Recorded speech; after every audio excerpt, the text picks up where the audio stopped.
Because doesn't it feel good when you can trust somebody or some organization? I think that feels good. I like that feeling. And there are very few people that I know on this rock we live on that I give my full trust to. And it's hard.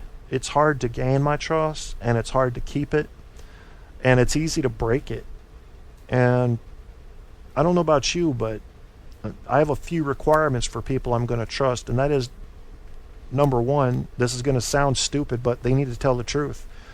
There are people in my old daily circles that would lie about anything. You catch them in these lies. You're not even looking. You just see them trip over something. They said they were at a thing last week, and now they're talking about something they did last week that proves they weren't at the thing, and I'm going, what the fuck did you tell me that for? I mean, is there a joy in it for you? I don't get it. I think to some people it is a game, and I think especially to a sociopath, they enjoy the game of the lie.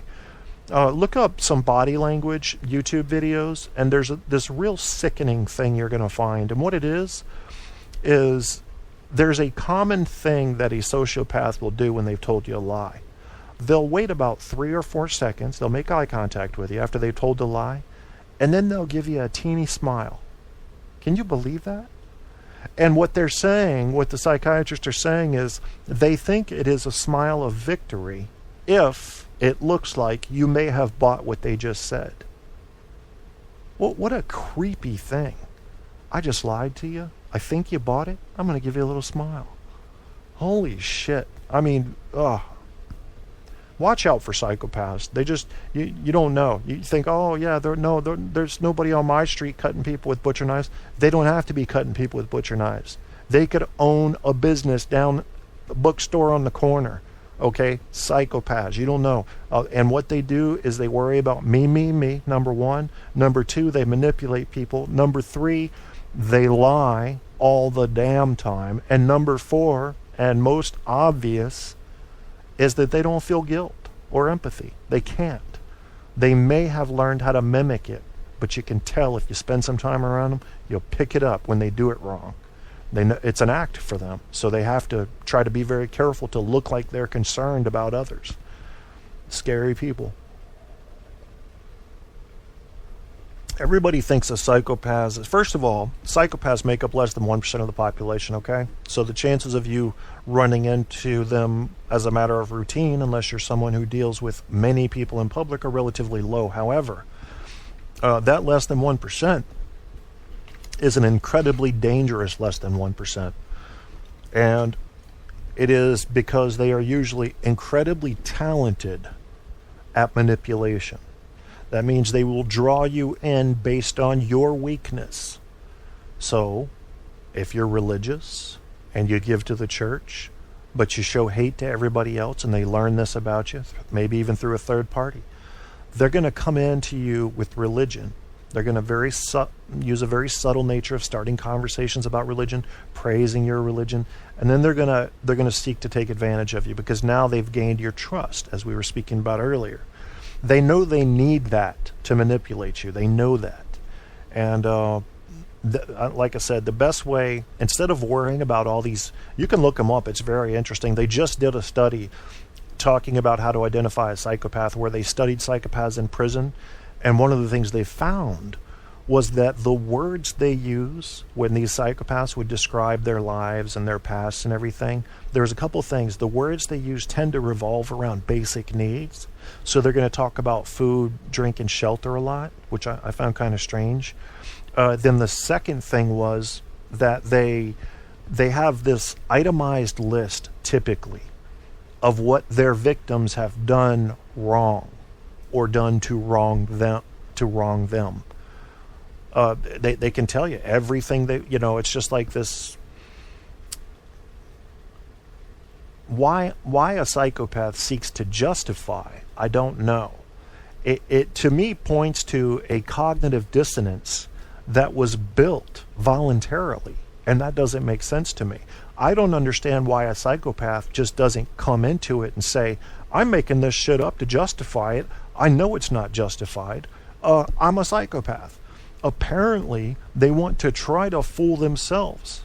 Plenty of psychopaths that have been caught have said to the police and to the media, I'm a good person. I just had a problem killing prostitutes. I was cleaning up our streets. Yeah. A little bit of that. But most psychopaths aren't the killers, They're the bosses. They're the community organizers. They can be church leaders. They can be anybody. And you may not know it until you're around them for a year or two, and you have to know somebody, and then you'll start catching on to these fake behaviors and the lack of empathy for other human beings. And I find that, let's talk a little bit about political correctness tonight. Now, I've got a friend and his wife, and they do a great radio show together. They also do separate radio shows, and they were talking about political correctness, and I've learned how they think about it. They don't like it, and I think I know why. I'm going to check on you guys in the chat room while you bake on that for a minute. Why do you suppose somebody might hate political correctness? What's so bad about it? What's so bad about political correctness? Ash is in the chat room. Hey, Ash. People are creepy in general. Yes, they are. Very well. I don't know. I think everybody's got a little psycho in them, just like one psychiatrist said. The question is, when does it come out? My psycho comes out when someone in my group or someone around me is going to be harmed. I become crazy, and I'm reliable that way. I'm just like a good guard dog. Otherwise, I'm wagging my tail and licking you on the knee. What do you want? Throw me a fucking ball. I'll go get it. I'll hobble after it. I'll look more like an elephant seal going for mating, but it's the principle of the matter. Psychopaths, yep.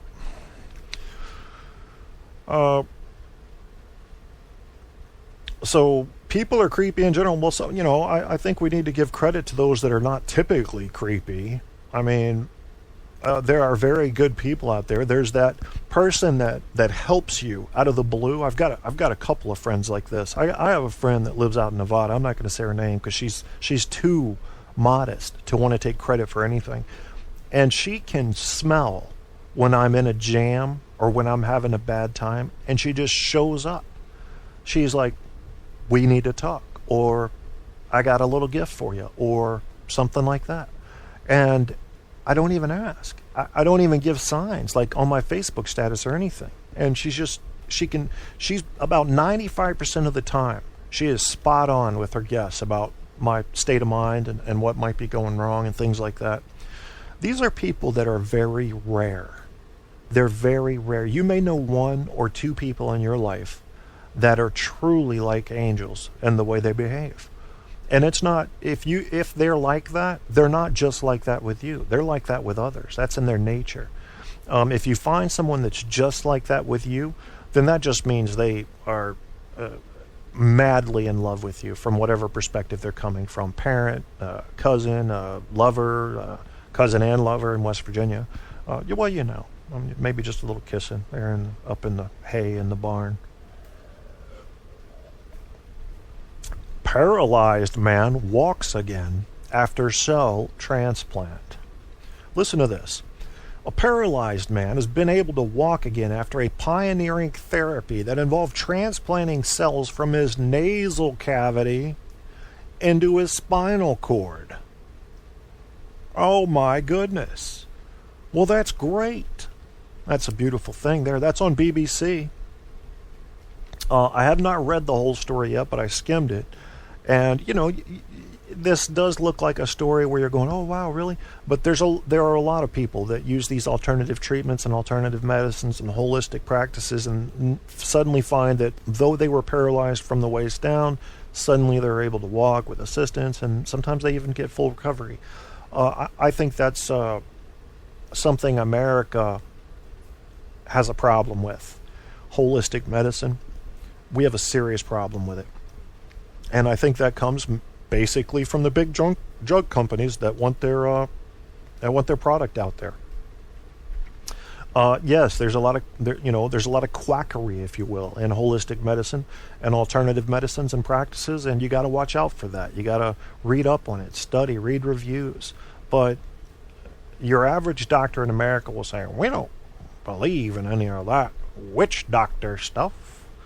And frankly, some of the stuff that they use in holistic medicines and Eastern medicines have been used for thousands of years with good effect.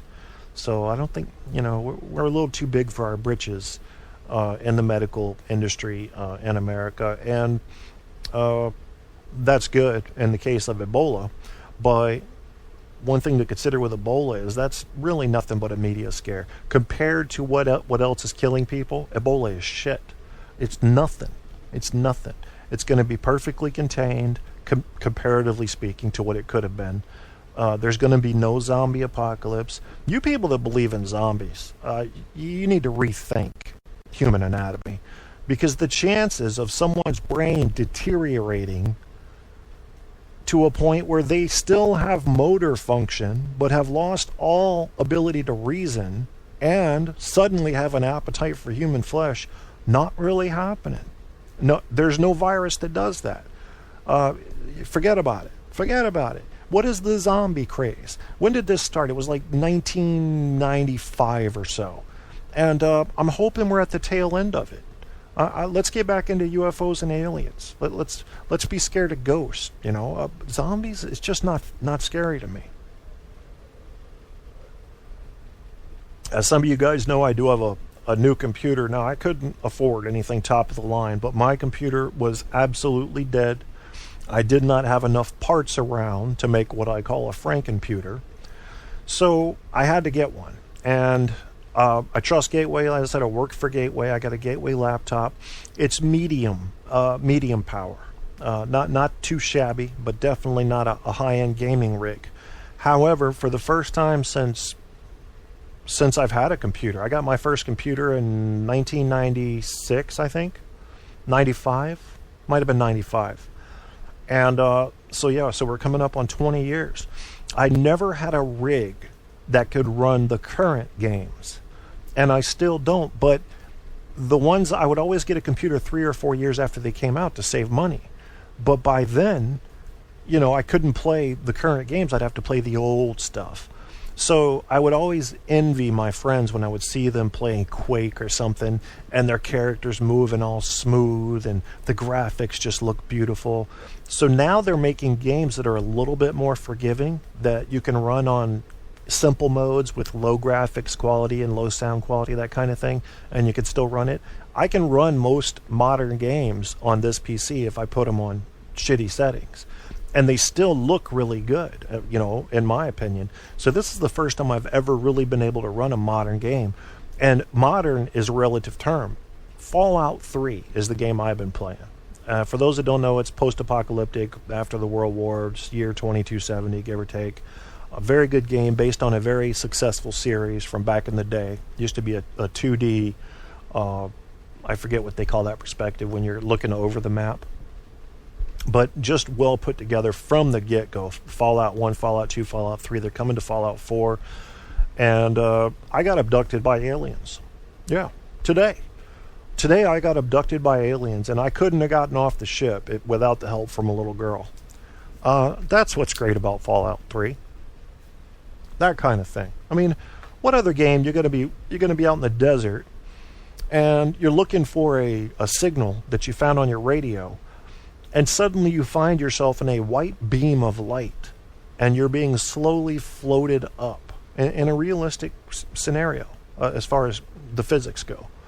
That's whoa, where'd that come from? Beautiful. I like what they're doing with games. Thank you, Bethesda Software. Thank you. I think it's Bethesda Softworks. I don't remember. Let's see what's going on in chat. I bounced around a little there. I must apologize for that. Let's see. Okay, well, you guys aren't really rolling hardcore in chat. That's cool. Just listening. I must be that entertaining.